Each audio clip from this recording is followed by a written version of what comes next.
Ramiz Mehdiyevin cinayət işi üzrə yeni detallar məlum olub.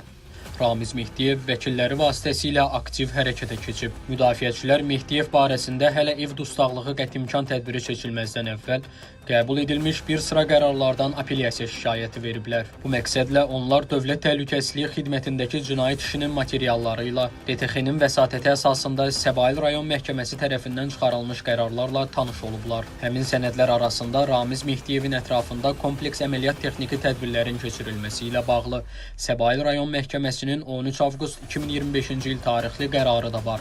Bu qərarın Boz kardinalın ifşa olunmasında xüsusi rol oynadığı hesab olunur. Belə ki, rabitə kanalları ilə ötürülən məlumatların ələ keçirilməsi, Şərq-Qərb nəşriyyatı və daha sonra digər ünvanlarda aparılan axtarış tədbirləri məhz bu qərar əsasında həyata keçirilib. Görünür ki, Ramiz Mehdiyev vəkillərinə bu istiqamətdə xüsusi tapşırıq verib və müdafiəsinin qurulması üçün mümkün hüquqi addımların atılmasını tapşırıb.